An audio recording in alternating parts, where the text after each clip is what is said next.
ఎట్లయింది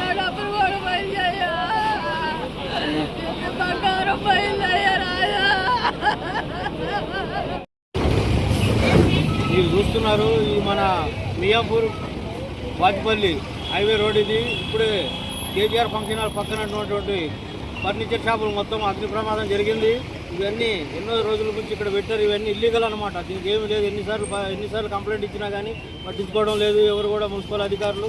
ఈరోజు దానికి నిదర్శనంగా మీరు చూస్తున్నారు. ఈ యొక్క అగ్ని ప్రమాదం ఎంత ఇదిగా జరిగింది. ఇది దాదాపుగా 5-6 కోట్ల ఆస్తి నష్టం జరిగింది. ప్రాణప్రాయం చుట్టూ తప్పింది. ఇంకో చిన్న షార్ట్ సర్క్యూట్ వల్ల ఈ యొక్క ప్రమాదం జరిగింది. ఇక్కడ ఇంకా పక్కనైతే అన్ని అపార్ట్మెంట్లు ఉన్నాయి. ఇంకా కొంచెం సేపు ఉంటుంటే ఫైర్ ఇంజిన్స్ అవి రాకపోతే ఇంకా అపార్ట్మెంట్లు కూడా ఆనుకుంటుండే మొత్తం వ్యాపిస్తుండే ఈ దట్టమైన పొగలు. అలాగే పక్కన మళ్ళా మీకు సంబంధించినటువంటి కార్ఖానా కూడా ఒకటి ఉంది, మన మోటార్ సంబంధించినటువంటి, అక్కడ కూడా వ్యాపిస్తుండే. ఇంతలోకి మరి ఫైర్ ఇంజిన్లు వచ్చి అన్నీ వచ్చి దీన్ని ఆపడం జరిగింది. కానీ ఒకటే ఉంది, జిహెచ్ఎంసీ వాళ్ళకి ఎన్ని కంప్లైంట్ ఇచ్చినా కానీ పట్టించుకోవడం లేదు. ఇక్కడ కూడా అట్లా ఉంది. మెయిన్ రోడ్ల మీద మొత్తం అలాగే నుంచి నడుస్తుంది. వీటన్నిటిని ఇప్పుడైనా సరే జిహెచ్ఎంసీ కమిషనర్ గారు స్వతహాగా పట్టించుకొని ఇవన్నీ తీసేసి ఇచ్చేయాలి. ఇక్కడ మొత్తం మామూలు మీదనే నడుస్తుంది ఇదంతా.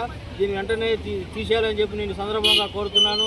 నేను షేక్ ఫయాజ్, కాంగ్రెస్ పార్టీ సీనియర్ నాయకులు. దాదాపు 10 షాప్స్ ప్రమాదానికి గురైంది. చూస్తూనే ఉన్నారు. దాదాపు మొత్తం పరిమాణం కాలిపోయింది. మరి నా ప్రోసెస్ నడుస్తుంది. ఆ రైల్వే కూలిపోయింది కాబట్టి లొకలైజర్స్తో వాటిని ఓపెన్ చేసి వాటి కింద ఉన్న ఫ్లేమ్స్ కంట్రోల్ చేయాలి. కొంచెం టైం పడుతుంది. వాటికైతే ఫైర్ కంట్రోల్ ఎక్స్టెండ్ కావడానికి ఏమీ అవకాశం లేదు. ఫైర్ అండర్ కంట్రోల్ బాగా ఇంజురీస్ లేదు. ఇంజురీస్ కూడా ఏం లేదు.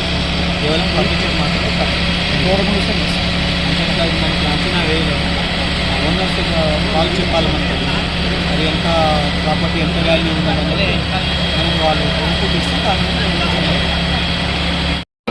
చేసేదేముంది కావాలంటే వాళ్ళ అంటే ఎవరి నిర్లక్ష్యం వల్ల జరిగింది ఇట్లా? ఎలక్ట్రికల్ డిపార్ట్మెంట్ సుమారు 10:40 ఇక్కడ ప్రగతి నగర్ ఆర్చ్ ప్రాంతంలో మంటలు వస్తున్నాయి. వాళ్ళు information Bachupally police station inspector గారు సిబ్బంది ఫైర్ సర్వీస్ వాళ్ళు వచ్చేసి మంటలు ఆర్పడం జరుగుతుంది. మీరు కూడా చూస్తున్నారు. ఇంకా చాలా ఇవన్నీ ఫర్నిచర్ షాప్స్. ఇప్పటివరకు అయితే ఇలాంటి క్యాజువాలిటీస్ ఆ మంటలు ఎలా వచ్చినాయని లోపల ఇన్స్పెక్టర్ గారు దర్యాప్తు ఫైర్ మళ్ళీ డిఆర్ఎఫ్ వచ్చి ఇక్కడ ప్రజలు కూడా బాగా కోఆపరేట్ చేశారు. పిల్లలు మంటలు ఆపడానికి పట్టుకొని లోపల సుమారు ఎన్ని షాపులు దగ్ధమయ్యాయి? అది లెక్కలు తీసుకున్నారు. మన ఇంట్లో ఎంత జరిగింది, ఏం ఆస్తి నష్టం జరిగింది, ఎవరికైతే ఎలాంటి ప్రమాదం జరగలేదు, ఇప్పటికైతే ఇలాంటి ప్రాణ నష్టం అయితే ఏం జరగలేదు. రాలేదు. మీరు కూడా చూస్తున్నారు కదా, చాలా సేపు ఇలాంటిది ఏం జరగలేదు. అందాజ ఎన్ని షాపులు ఉంటాయండి? ఉండొచ్చు, ఒక 32-40 ఉండవచ్చు.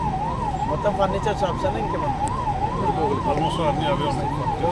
ల్యాండ్ గవర్నమెంట్ ల్యాండ్లో కట్టింటారా వీళ్ళు ప్రైవేట్? నేను అథారిటీ పర్సన్ అందుకే నాకు తెలియదు. Okay sir, thank you.